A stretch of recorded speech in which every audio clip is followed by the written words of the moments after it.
যেই সরকার কাউকে চাইলে ক্ষমতায় বসান, যেই সরকার চাইলে কাউকে মুহূর্তের মধ্যে কান ধরে ক্ষমতা থেকে বাইরে বের করে দেন।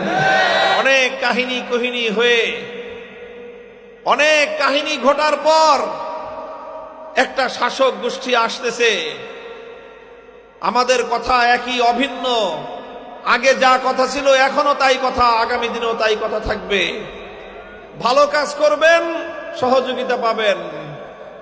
ইসলামের পক্ষে কাজ করবেন, সমর্থন পাবেন।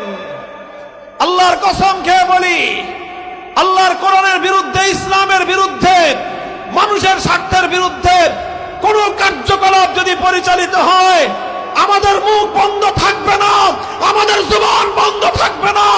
আমরা আল্লাহর কোরআনের কথা, হক কথা বলেই যাব ইনশাআল্লাহ।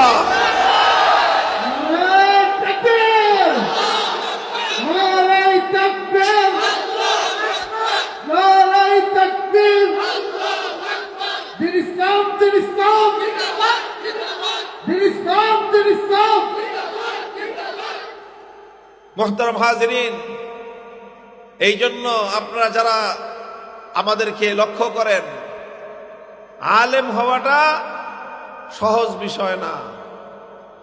আলেম হওয়াটা সহজ বিষয় না। আলেম হইলে শুধু সম্মান পাওয়া যায়, বিষয়টা এটাই নয়। সম্মান যেরকম পাওয়া যায়, দায়িত্ব পালন করতে হয়।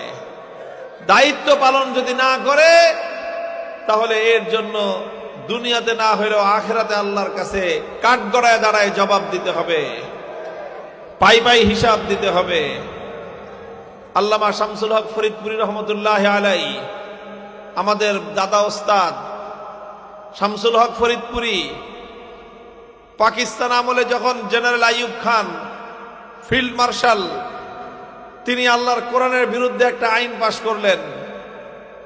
আইন পাশ করলে হযরত শামসুল হক ফরিদপুরি সদর সাহেব হুজুর সেই আইনের বিরুদ্ধে প্রোটেস্ট করলেন। দেশের সাধারণ মানুষদেরকে নিয়ে তিনি তার প্রতিবাদ করলেন। প্রতিবাদ করার পরে আইয়ুব খানের শাসকের পক্ষ থেকে গভর্নর যিনি ছিলেন পূর্ব পাকিস্তানে, তিনি শামসুল হক ফরিদপুরি রহমতুল্লাহ আলাইহির সাথে মিটিং করলেন। মিটিং করে হুজুরকে বললেন যে, দেখেন হুজুর, আমরা তো বুঝেন তো, আমরা তো সরকারি চাকরি করি, কাজেই সরকারের অর্ডার আমরা তো বাস্তবায়ন করতে বাধ্য। সরকার মার্শাল ল জারি করেছে এবং আইন পাশ করেছে। এখন আপনারা যদি এই আইনের বিরুদ্ধে প্রতিবাদ করেন,